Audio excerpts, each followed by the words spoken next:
Hey everyone, welcome back to my channel.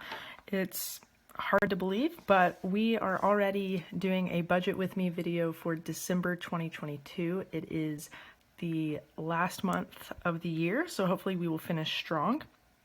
So today I'm going to walk through our projected income for the month, our savings, and then all of the various spending categories that I'm projecting for the month. So let's go ahead.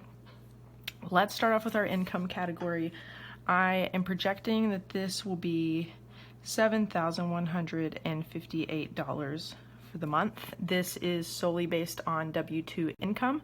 My husband and I both work full-time jobs, and yeah, we'll get paid twice. This should be pretty standard for us. Looking at savings, again, this will be pretty standard at $1,540. This is solely made up of my 401k through work. I contribute 21% of my salary towards 401k each pay period. And then on top of that, my employer does a 3% match.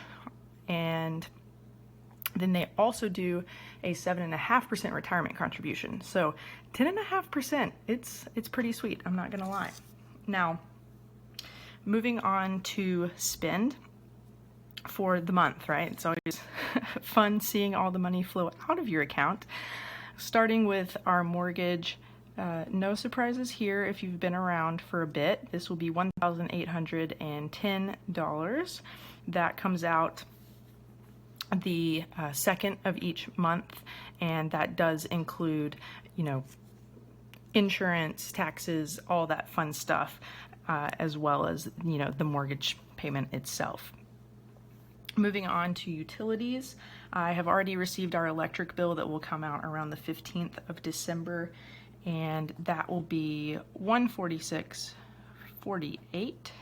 So a little more than it was last month, but honestly, not too shabby. And water, I don't have that bill in hand just yet, so we will go ahead and put that at 100 just to be safe. It'll probably come in around $95, and that does also include sewer as well. So let's be real, water will be like 20 bucks and then the rest will be sewer. It's just so expensive. Then looking at our internet bill this month, this has increased by $5, so instead of budgeting $75, I will budget $80. And honestly, I should probably call them to try to negotiate this. I negotiate all day, every day as part of my day job, so it's not like it's anything that I'm not used to. It's just a hassle, honestly, and that's why I haven't done it, but I probably should, because $80 is too expensive in my opinion. Now, moving on to food for the month, I have kind of been toying with this category, as you know, for the past couple months, just because groceries and restaurants have been outrageous for us. So groceries, I'm putting at $6.50 for the month, and then restaurants, I'm doing $300 because, well, I know us, and I think that will do well. So hopefully we come in under on both of these categories, but again, this is usually where we overspend, and I will own that, and I can be trusted to not buy ice cream when I go grocery shop. Then looking at transportation, this one's pretty steady. So car insurance for both of our vehicles, $226. Parking, same way, we know that that's a fixed cost for my husband at $52.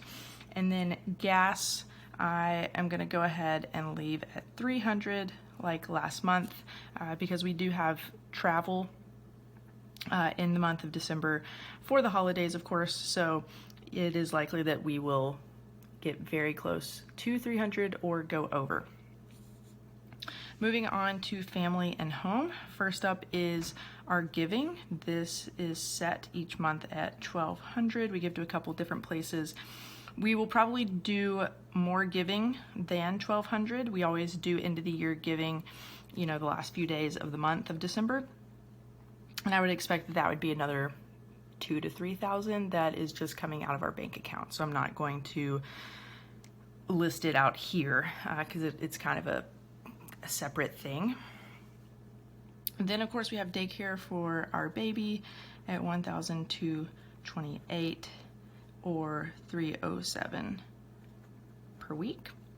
And then this baby category is kind of a catch-all. So I have $100 for this category, and this will be anything from, hey, she needs a new outfit or shoes or a coat, whatever the case may be. I just put it there, mark it at 100, because let's be real, babies, you're always buying something for them.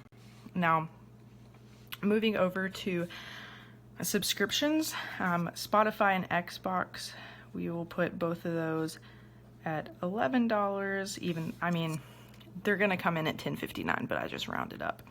Sling, this is actually Sling, Netflix, and Hulu all put together, and I'm marking that at $70 because our Sling subscription is going up, and yeah, it's basketball season, so I can't cancel it yet.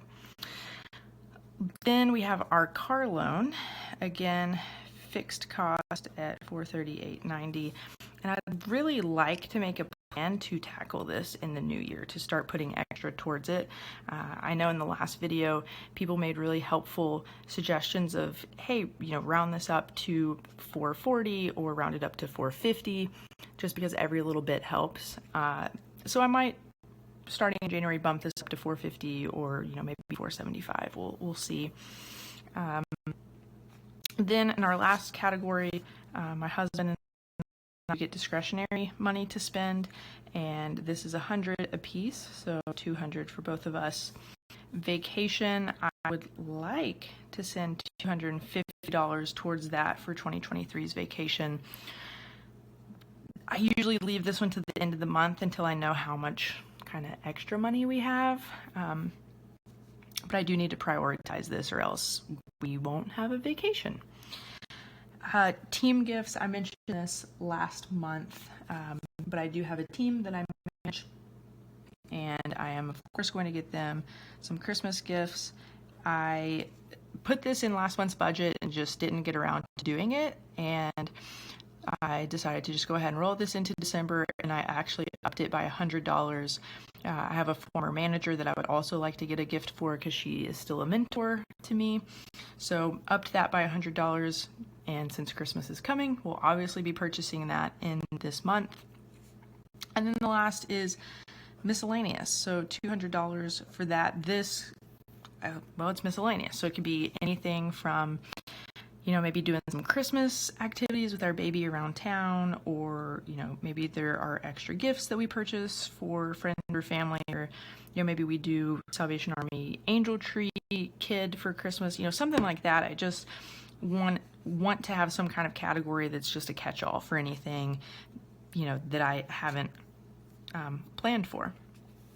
So where does that leave us? So after all of that, the total money that we have allocated in all of these categories comes out to be $6,638.38, which is not too bad. When you subtract that from our W-2 income over here, that gives us a remaining balance projected, it'll probably not turn out this way, of $519.62.